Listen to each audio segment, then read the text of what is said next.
오늘 우리에게 주시는 하나님의 말씀은 민수기 3장 40절에서 51절까지 말씀입니다. 40절 여호와께서 또 모세에게 이르시되 이스라엘 자손에 처음 태어난 남자를 1개월 이상으로 다 계수하여 그 명수를 기록하라. 나는 여호와라. 이스라엘 자손 중 모든 처음 태어난 자 대신에 레위인을 내게 돌리고 또 이스라엘 자손의 가축 중 모든 처음 태어난 것 대신에 레위인의 가축을 내게 돌리라. 모세가 여호와께서 자기에게 명령하신 대로 이스라엘 자손 중 모든 처음 태어난 자를 계수하니 1개월 이상으로 계수된 처음 태어난 남자의 총계는 22,273명이었더라. 여호와께서 모세에게 말씀하여 이르시되 이스라엘 자손 중 모든 처음 태어난 자 대신에 레위인을 치하고 또 그들의 가축 대신에 레위인의 가축을 치하라. 레위인은 내 것이라. 나는 여호와니라. 이스라엘 자손의 처음 태어난 자가 레위인보다 273명이 더 많은즉 속전으로 한 사람의 5게라씩 세겔씩 받되 송소의 세겔로 받으라. 한 세겔은 20게라니라. 그 더한 자의 속전을 아론과 그의 아들들에게 줄 것이니라. 모세가 레위인으로 대속한 이 외의 사람에게서 속전을 받았으니 곧 이스라엘 자손의 처음 태어난 자에게서 받은 돈이 송수의 세겔로 1365세겔이라. 모세가 이 속전을 여호와의 말씀대로 아론과 그의 아들들에게 주었으니 여호와께서 모세에게 명령하심과 같았느니라. 아멘. 이스라엘 백성들이 출애굽할 때 모든 장자를 하나님께서 다 살려주셨습니다. 가축들의 초태생도 하나님께서 다 살려주셨죠. 죽어야 할 생명들을 하나님께서 다 살려주셨으니 사람이나 짐승의 장자는 다 하나님의 것이 되었습니다. 그래서 이스라엘 백성들 가운데 1개월 이상 된 장자들을 계수했더니 22,273명이었습니다. 이들은 다 하나님의 것인데 이들을 대신해서 레위인을 하나님께서 취하신 겁니다. 또한 이스라엘의 가축들 가운데 처음 난 것을 대신해서 레위인의 가축을 취하셨습니다. 그런데 문제는 레위인은 22,000명밖에 없었다는 거죠. 장자들은 22,273명인데 레위 사람은 22,000명밖에 없으니 273명이 부족했죠. 부족한 인원은 한 명당 5세겔로 속전하라고 하셨습니다. 돈으로 대신 내라는 거죠. 그래서 273명 곱하기 5세겔을 해서 1365세겔을 돈으로 지불하게 하신 겁니다. 이것이 바로 오늘 본문의 말씀입니다.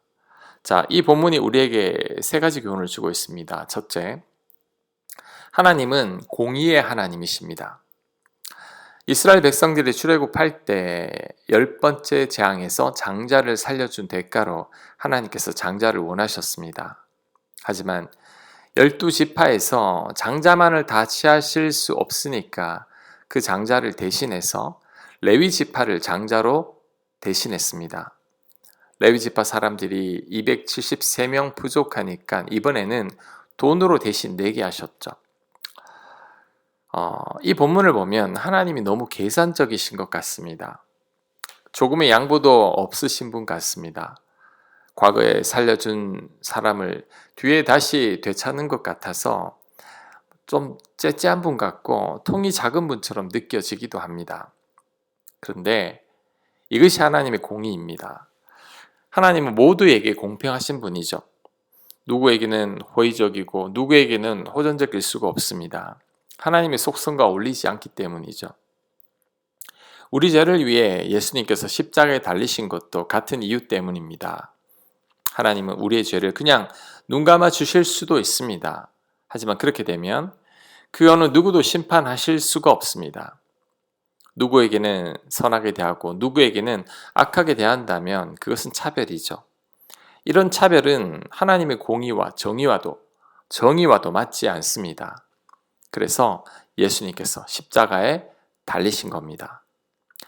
죄는 우리가 지었지만 그 죄에 대한 공정한 벌이 주어져야지만 하나님의 공의와 정의가 바로 서기 때문이죠. 예수님께서 그 벌을 대신 받으신 겁니다. 오늘 본문에서 장자를 대신해서 레위 사람을 취한 것도 같은 이유 때문입니다. 부족한 사람의 수만큼 돈으로 지불하게 하신 것도 하나님의 공정함입니다. 그러니 하나님을 인색하다고 생각해서는 안 됩니다. 하나님께서는 가장 공의롭게 세상을 다스리시기 위함입니다. 자, 두 번째 교훈은 우리는 하나님의 것입니다. 하나님께서 출애굽할 때 살려준 장자는 하나님의 것이라고 했습니다. 그 수만큼 레위인을 취하고 부족분은 돈으로 속전하게 하셨습니다. 그렇다면 우리들도 하나님의 소유입니다. 왜냐하면 죄로 인해 죽을 수밖에 없는 우리들을 예수님께서 십자가에서 죽으심으로 대속했기 때문이죠. 우리 대신 모든 벌을 다 받으시고 우리 대신 모든 저주를 다 받으셨습니다. 그 덕에 우리가 살게 되었습니다. 그러므로 우리도 하나님의 소유입니다. 하나님 덕에 살았기 때문이죠. 내 생명과 삶은 더 이상 내 것이 아님을 알아야 합니다. 하나님의 것입니다. 그러니 하나님께 나의 모든 삶을 다 넘겨드려야 합니다.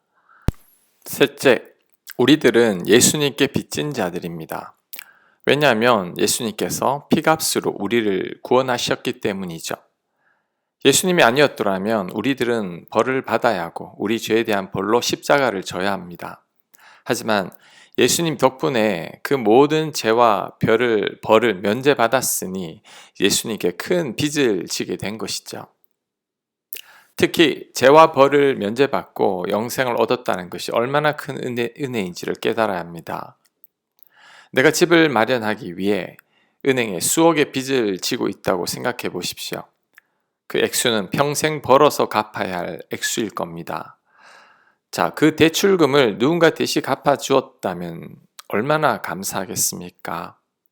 너무 감사해서 아마 명절에 선물을 보내고 또 수시로 만나서 안부를 묻고 밥을 사고 그렇게 할 겁니다. 자, 그런데 죽을 수밖에 없는 우리들의 죄값을 예수님께서 대신 갚아주신 것은 이보다 더 큰 은혜이죠. 영생을 얻고 하나님의 자녀가 되었기 때문입니다. 이건 돈으로 도저히 환산할 수 없는 은혜입니다. 예수님의 1만 달란트 빚진 자의 비유에 있어 1만 달란트는 도저히 갚을 수 없는 돈이죠. 하루 일당을 20만 원으로 계산하면 1만 달란트는 120조나 됩니다. 이 돈을 우리가 어떻게 갚을 수 있겠습니까? 도저히 갚을 수 없는 돈이죠. 하지만 이 돈을 탕감받았다면 이 은혜는 도저히 갚을 수 없는 은혜입니다. 이런 은혜를 우리가 지고 있는 거죠. 그러므로 우리들은 하나님께 진 빚을 갚는 심정으로 살아야 합니다. 나로 인해 하나님의 아들이 이 땅에 오셔서 불편한 몸으로 33년을 사시다가 십자가에 못 박혀 죽으셨습니다. 바로 나를 살리기 위해서죠. 그 덕에 우리가 구원받았으니 이제는 우리가 그 빚을 갚는 마음으로 살아야 합니다.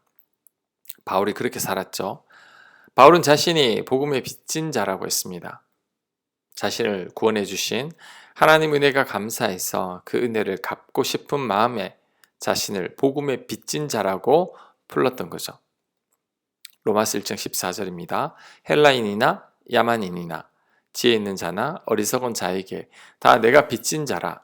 그러므로 나는 할 수 있는 대로 로마에 있는 너희에게도 복음 전하기를 원하노라. 아멘. 바울은 예수님을 모르는 모든 이들에게 빚진 자라고 했습니다.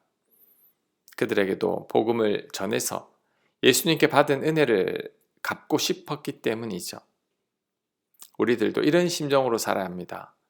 우리들도 죄로 인해 엄청난 채무를 지고 있었던 자들인데 예수님께서 그 빚을 다 갚아주셨죠. 우리는 이 빚을 갚아야 합니다. 이 빚을 갚는 심정으로 살아야 합니다. 자, 그렇다면 그런 삶이 어떤 삶일까요? 우리도 복음을 전하는 겁니다. 우리만 알기에는 너무 벅찬 감격의 소식이니 우리도 예수님을 전해야 합니다. 또한 하나님께서 우리를 사랑하신 것처럼 우리도 서로 사랑하는 거죠. 먼저 그 나라와 의를 구하는 것입니다.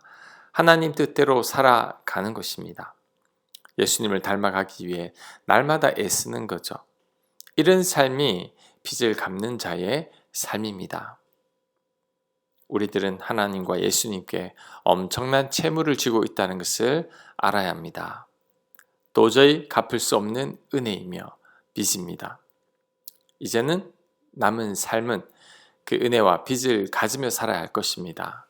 그런 삶이 가장 복된 삶이고 그런 삶이 하나님께서 가장 기뻐하는 삶인 줄 믿습니다. 아멘. 하나님께 엄청난 빚을 진 저희들입니다. 예수님이 아니면 도저히 구원받을 수 없는 죄인들이 바로 저희들입니다. 하나님 그 은혜를 잊지 않게 하시고 이제는 그 은혜를 알아서 그 은혜를 갚으며 빚진 자의 심정으로 살아가는 저희가 되게 하여 주시옵소서. 예수님 이름으로 기도합니다. 아멘.